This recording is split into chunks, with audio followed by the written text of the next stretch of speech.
Ooh, quick ra. Yeah, quick, fast, because we're talking about shredding and building muscle today. Are we? Yeah. I'll ask you a question. Please. Can you gain muscle while you're cutting? Well, that's what we're going to dive into a little bit. But is it a yes or no question? I'm going to say yes. You reckon yes? Yeah. Depends on the individual, I would say. And I would say tough. Yeah. Tough to do. Like, I'm going to dodge the question and say you could gain muscle in your calves while shredding your stomach, but then you'll just be lopsided. What? Okay, anyway, Hal. Quick answer, straight up front. Sometimes. Wow. Have any of us really answered the question? Look, I guess it's a age-old question, like all of the topics we attack. And for some sports, you actually do need to cut weight. Like I know in jiu-jitsu and any sort of fighting sports, there's different weight categories. Powerlifting, there's weight categories. Bodybuilding, you don't actually have to... there's weight categories, but you also need to get your body composition down to a certain level while still holding muscle mass. So plenty of NBA players as well have improved their game just by losing weight to get more athletic. I think though there should be a clear distinction between losing weight and losing fat. Well, yes, right. And that is the point we should make up front. Yeah, so losing weight, for example, if you're cutting for a weight-based sport like fighting, boxing, MMA, powerlifting. Typically, to do that, you'd probably do something called a water cut. Where you dehydrate yourself a little bit, and you don't really lose much fat. Although you might be in a calorie deficit for a little bit. Different strategies to achieve that. But what we're talking about is doing a shred. We're trying to actively lose some fat and trying to build some muscle at the same time. So. Have you ever done anything like that personally? Oh, look, I've gone through phases where you're sort of in calorie surplus. I've gone through phases where you've got sort of maintenance calories to stick around the same weight, and then I've gone through phases where I've set up a nutritional training program to lose body fat. But every time I've gone into that phase of losing body fat, I would say I would lose muscle size as well, and that is tough to gauge. That's why probably an important thing is actually getting correct measurements of body fat percentages, because there's the illusion, right? You could be a 90 kilo guy and if you want to walk around at 8 to 10% body fat, which is pretty lean, you might be just under 80 kilos. But when you're losing 10 kilos of body fat off the entire body, it actually feels like you're losing muscle tissue as well. You feel smaller. When in actual fact, you could have sort of measurements done and you could be a very similar muscle mass to when you started. And I guess that would... Can you gain muscle while in calorie deficit should be the question. Well, sometimes.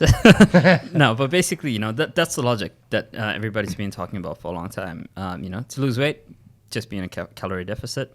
To gain weight, you got to be in a calorie surplus. And what does that mean? For people that are still kind of understanding these terms, calorie deficit means you're burning more calories than you consume. Calorie surplus means you're consuming more calories than you burn. With powerlifting, you guys are actually.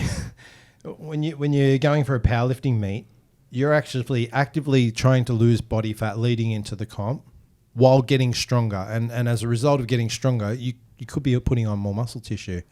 How does cutting weight impact that strength gain and muscle gain? I wouldn't say you're actively losing body fat, because, fat is an aesthetic, it's not really... So what are you losing? How are you getting under that weight category? Well, a lot of that comes to dehydration, so a water cut again. A water cut, yeah. But, a lot of people, there's different federations and different competitions out there where you weigh in 24 hours before, 2 hours before. And, depending on how much water you cut, your performance may be compromised to different extents. How can you just spell out for me? I'm very unfamiliar with water cutting. How do you do that? Is that just not drinking any water and trying to sweat as much as possible? There's multiple ways to do it, right? It's generally done over a 1 week process. It sounds unpleasant. So just think about like sodium and water manipulation. Having salt at the right time, cutting salt at the right time, having a lot of water at the right time and having no water at the right time. So it's timing as well. So you want to establish like the week leading into a water cut, you actually start to consume the beginning of the week. You're actually consuming 1.5, twice the amount of water that you naturally would drink in a day. You might also start to add some salt or eating high sodium foods, and what your body over the when you're consuming more water and more sodium, your body becomes more efficient at sort of getting rid of that water. It's getting rid of it at a higher rate now because you're taking more in. And then as you get towards the end of the week, closer to a sort of a weight cut, you might back right off on the sodium and start to taper back on the water, and you might introduce things like potassium into your diet, which can act as sort of a natural diuretic and actually help you to flush the water out. So in essence, your body becomes super efficient at getting rid of this water, and then all of a sudden you're cutting the water out a couple of days out, you might start to taper down, and your body still continues to flush this water out at the same rate as the beginning of the week.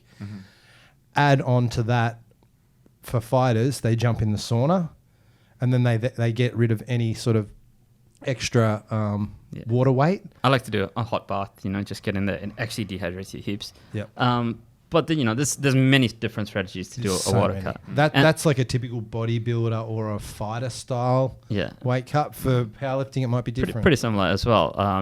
When I went to the GBC World Champs in Vegas a few years ago, I saw this massive Russian guy. And I was like, oh, what weight class are you in? He's like, under 74. I was like, what? So, I was competing against this guy, and he ended up winning. And then we were talking on Google Translate because you can speak English. And I was like, how did you lose so much weight? He's like, did not eat, did not drink. I was like, oh, shit. So what does that do to your strength levels, though? Well, you're not going to lose muscle in a day and a bit. Yeah. Well, obviously, it didn't affect him too much. But, it will affect your recovery and things significantly. But we are off topic. We're not talking about water cuts here. No. We're talking about... So we're talking about decreasing body fat while putting on lean muscle. Yeah, and I think that distinction should be pretty clear. Body weight and sports and manipulating your weight, you can do a lot there. But when talking about body fat, the way to lose fat is you need to be in a calorie deficit. So, how can you build muscle? You want to be in a calorie surplus to build muscle, right? And this is why, a lot of guys throughout the year, throughout history, go through what we call bulking and cutting phases. Maybe bulk in the winter, shred for summer. And you hear about this, anecdotally all the time. Yeah, meatheads. Less so in the last few years. I think most people are trying to stay relatively lean these days. But back old school, it was exactly like that. Yeah. There's this 3-month block of bulking where they just eat everything and anything, and bulking shouldn't be like that. You should just be eating clean, not eating what you normally eat, but just increasing the portion sizes. So you're still eating clean, but you're just increasing those portion sizes. So you might be in a 500 to 1,000 calorie surplus rather than sort of a maintenance amount of calories. And I think the same principle comes in if you're looking to lose body fat. You obviously need to be in a calorie deficit to achieve that. And I think the question for me is not can you gain muscle while cutting, can you maintain the muscle mass you already have while getting as lean as possible? Yeah, well, that's the optimal result, I reckon. There's actually two parts to this answer. There are some situations where you can actually build muscle while you're losing fat. Well, tell me, because I'm in this process now. I'm trying to get under 85 kilos.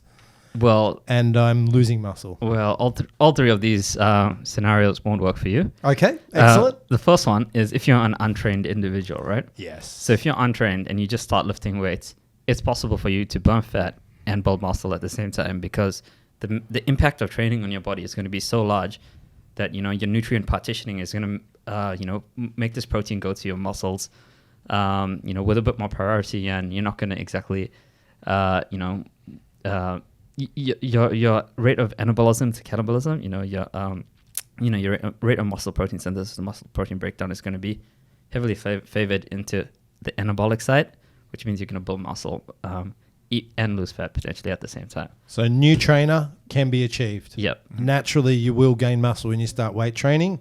even if you are probably in a calorie deficit, you're naturally going to that just additional stress to the muscle that it hasn't experienced before will cause muscle gain. What's the second scenario? Yeah. The second scenario is if you're very overweight or obese. Mm-hmm. So, if you're very overweight and obese, you can be in a calorie deficit, and if you're doing some resistance training, lifting weights, you have so much stored calories in your body fat that, it's your nutrient partitioning as well is going to be, in favor of preserving this muscle mass and, getting rid of all the stored fat.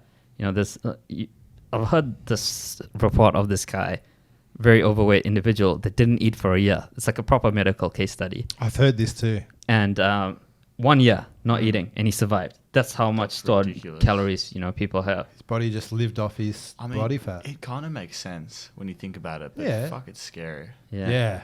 God. Yeah. Yeah, pretty crazy. But, Do you reckon yeah, you're if you... just hungry, or do you reckon you just got used to it? I'd say you'd be hungry. Yeah. I don't eat for 4 hours. I'm hungry. A year is like, something else. That's but one committed man, but obviously not the recommended way, but he did it. So, like a lot of people, a lot of bigger guys that, might be scared of becoming a bit wimpy if they start losing all their weight. I would say that's less of a consideration. If you do have a lot of, body fat that's stored, things are in your favor when it comes to cutting and building muscle at the same time. Is there a third scenario? There is a third scenario. Anabolic steroids. If you take steroids, steroids shift this muscle protein synthesis, muscle protein breakdown in an unachievable way by normal means, and that's going to be it's going to be possible to build muscle and burn fat at the same time. Yeah, and look, you see those guys, they generally kick off their higher dosages leading into a bodybuilding show, and they'll grow into the show. So they're getting terrifying. leaner and they're growing. Yeah. So that is probably the only option for a trained individual. If you're a trained if you've been training for years and years, and you sort of get a fair idea of the amount of calories it takes to put on a little bit of muscle, it is tough to lose body fat and maintain that muscle. Probably the safest and the easiest way to do it is to do it over a long period of time. So you're not setting yourself this 8-week goal to lose majority of your body fat in 8 weeks, because you're definitely going to lose muscle tissue. You're definitely going to get weaker. For trained individuals, it's hard. The easiest scenario would obviously be an untrained obese individual on steroids. Yeah, I almost wish I was. But for guys like us that are quite familiar with training, it is very hard to shift this in your favor of building muscle and losing fat at the same time. But there are a few strategies you can use, right? Go for it. Number one, resistance training. Lifting heavy weights. Because the impact of resistance training, heavy weights is going to have it has this effect that your muscle protein synthesis is going to have a big anabolic impact after resistance training. Regardless whether you're doing high weights. I knew you'd ask that. I knew you would ask that, because What? every young guy asks that. Yeah, it's like, I'm going to start a cut. Now, all of a sudden, I've gone from lifting heavy weight, 6 to 8 reps, getting stronger, getting bigger, and I want to cut now, so I'm going to start doing lighter weight for 15 to 20 reps. Yeah, hypertrophy. Wrong. That doesn't work? Wrong. Keep lifting heavy weight in the rep range, that whatever your target rep range is in your periodized plan. Don't change your training. But if I'm planning on doing hypertrophy anyway for the purpose of gaining size and strength, that won't work against a cut, will it? You can gain muscle by lifting very light weights for a lot of reps, or by lifting heavy weights for less reps. I'm familiar with that. I'm just saying, is lifting heavier weights for less reps, is that better for cutting, or does it not matter? It's different for many people, and it depends what your goal is. I wouldn't adjust my training. I would adjust my diet initially. Okay. Yeah. So as long as you're doing some kind of resistance training, you're going to be fine. You're going to have a muscle building effect. Right? Oh, it's not for me. I'm already shredded. I'm fine with that. But if it's you're part of literally the least shredded guy in the room. if it's part of your periodization plan, then yeah, you can shift to. But I wouldn't all of a sudden go, I'm cutting now, so I'm going to lift lighter weights for higher reps. Yeah, that's a bit of a myth, Yeah. Okay. Fun fact: it's actually harder to recover from lighter weights than heavier weights. I felt more sore recently just doing my hypertrophy exercises than. Yeah. You will anytime you shift your program up and your body's not adapted to that type of exercise, and that's what you should do. Yeah. But yeah, that would not be my go-to strategy. Yeah. My go-to strategy would be calorie maintenance, and it would be first ascertaining what your maintenance calories are throughout the day. So if you're 2,500 calories a day is what helps you to stay at your current weight while doing all the activity that you do, then you might shave a couple 300 calories off that. So you're now consuming 2,200 calories while keeping all of your activity the same. And what's going to happen is you are going to lose some body fat, but eventually you're going to hit a plateau. Yeah. And eventually your body weight's dropping, so your body actually requires less calories the lighter you get. True. So that needs to be adjusted as well.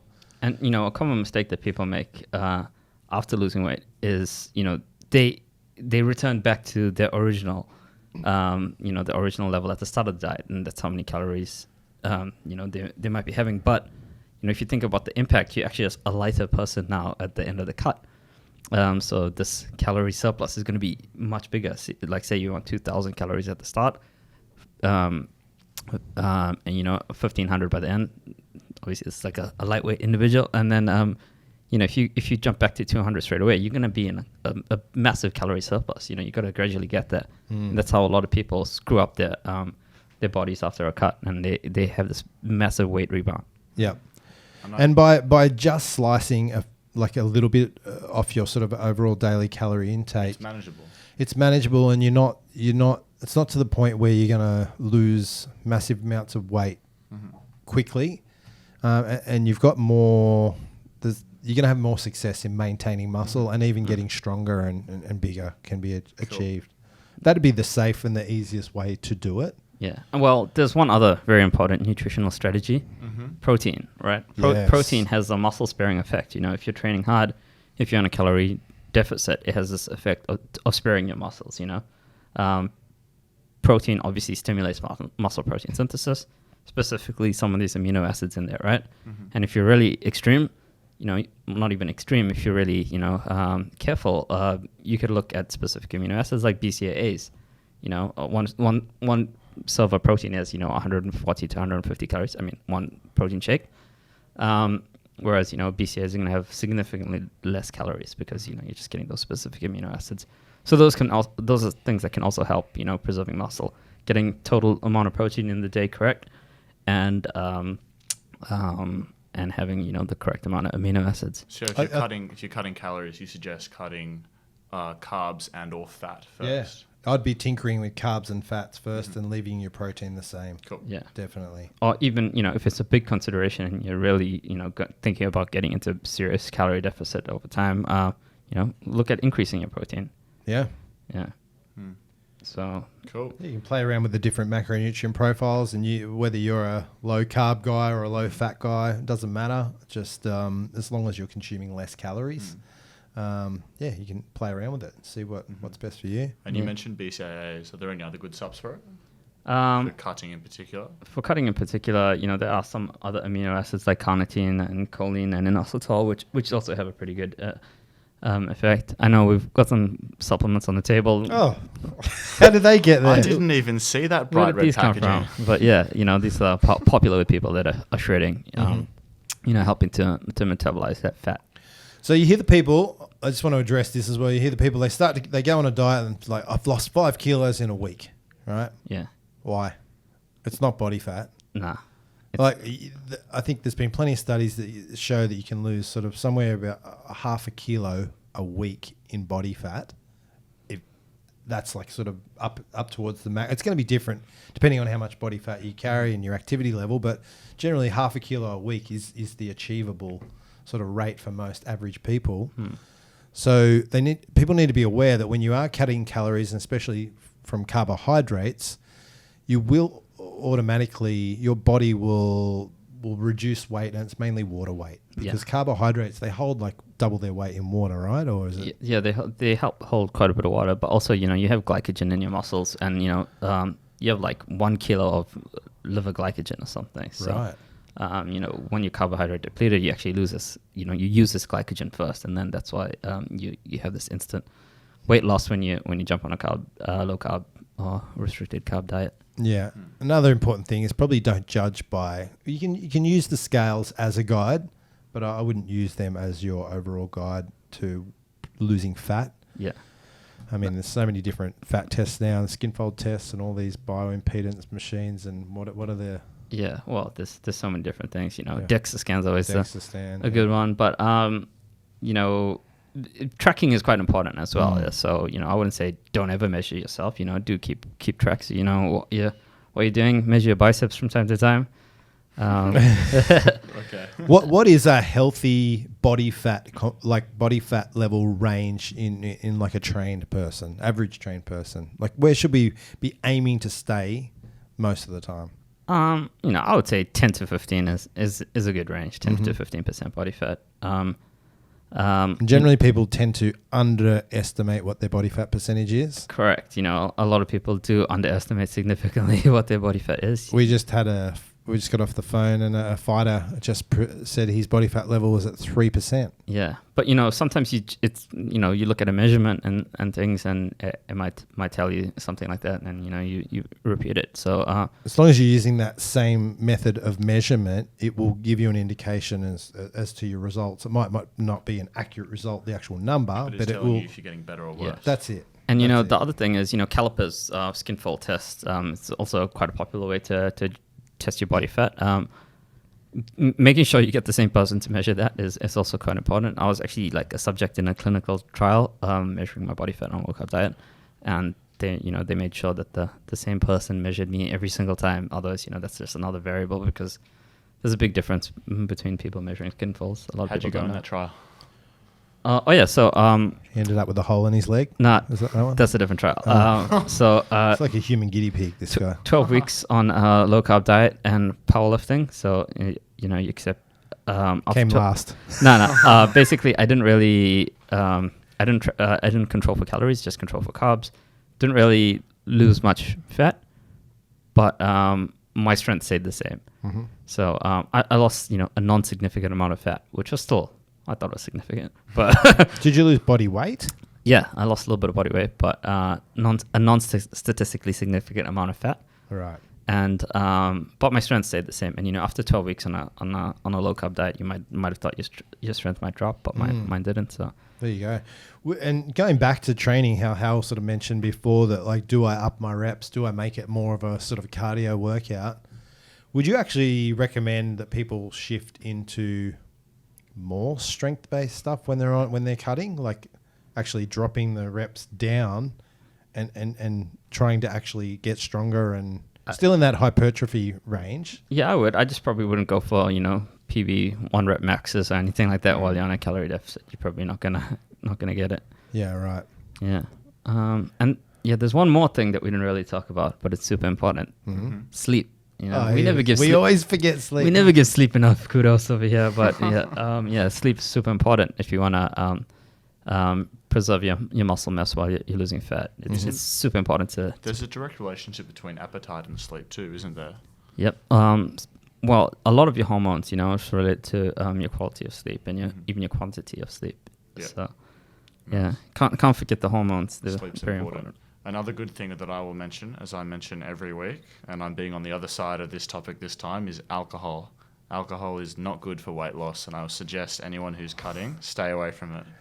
Yeah, I would agree. Cut it down a bit, because I've noticed whenever I'm trying to cut and I'm going out and getting on the beers every weekend, doesn't help. It's high calories. Yeah. A lot of people don't realize that it's not just carbs and stuff in alcohol. Alcohol itself has calories, you know. Even if you're drinking a vodka soda lime, which a lot of people think, oh yeah, delicious. No sugar in this bad boy, you know, still a little bit of calories in the vodka. So. And it's the alcohol itself that actually affects your liver, which... But isn't your liver trying to metabolize the alcohol first? Like if you are... And that's why it's bad to eat like a high calorie meal when you're drinking as well. Yeah, but if you think about it, like if you step back from everything and think about it on like a weekly view, your week has now added this many extra calories, and you extrapolate that to a year. How many extra calories do you get from alcohol? You don't know, and people don't notice it because they're drinking and they might have a couple of drinks a night or a binge night on a weekend. And if you actually monitored the amount of calories that you're consuming, you'd be scared. I'd be scared. Yeah. The stuff that never gets into the fitness app. What are some common mistakes for people that are trying to lose body fat but maintain muscle? Probably, I would say, what we touched on, not getting enough protein, probably a big one. I reckon eating too little as well. People go too extreme straight up front. They want to see results quick. It shouldn't be a quick process if maintaining muscle or gaining muscle is is one of the goals as well. Yeah. And if you want to stick to an appetite or something, if you want to stick to whatever plan you're doing, if you're doing it so it's so impossible to stick to, that's not going to work. Just eat what you're currently eating. Yeah. Reduce the portion sizes slightly on carbs and fats. I mean, it's not rocket science. You can have the 100% best diet, but if you're only sticking to it, 10% of the time because it's so hard, then, it's not even as good as, a 70% diet that you stick to 100% of the time. You can have an amazing diet too you may be eating all clean, organic foods, but you're still in calorie surplus. Yeah. So it's, it comes down to calories in, calories out. I would only recommend introducing cardiovascular training. I do cardio anyway, just for general health. But I wouldn't go and actively do more cardio to lose body fat unless you hit sort of plateaus in your weight loss. Yeah. So if you're just doing weight training and a couple of cardio sessions a week, I wouldn't recommend going out and doing cardio every day. Bodybuilders do it because they generally they do a weight cut over sort of 10 to 12 weeks. But if you've got longer and you're not on anabolic steroids, then just stick to your current training program and just slightly modify your nutrition. Big muscles are inefficient for long, steady state cardio. Look at all the best marathon runners in the world. Looks like they're half skeleton. Yeah, and you look at sort of competitive bodybuilders. I know the natural ones. They're all doing long form, low intensity cardio. It's probably not the best approach. I remember when I used to compete, I would do 16-minute hit sessions. Yeah. And One of the ways that's been proposed over the year to gain muscle and lose fat at the same time is my favorite thing, sprinting. It's a very anabolic. Is that your favorite thing? You got problems if sprinting is your favorite thing? I don't know. It's one of. Yeah. How long's it been running since you away sprinted? from my problems? But it's actually been a few weeks since I sprinted. But I guess it puts you in a very anabolic environment, and you look at the best sprinters in the world, jacked and lean. They're all jacked and lean. Look at Ben Johnson. Look at Carl Lewis. Look at all these. Stop naming the drug Okay. cheats. Carl Lewis never got caught. Yeah, but These are all That's old because he's school too names. fast. Yeah. No, they are. They're all jacked. Yeah. And even like sprint cyclists and those guys, they've got giant legs and they can put on muscle while performing cardio workouts, but it's generally that sort of more sprint based, shorter form stuff. Yeah. Higher intensity. Probably a few more studies, to be done to prove it, but I think it's a good way to try. How much weight do you normally lose leading into a powerlifting meet?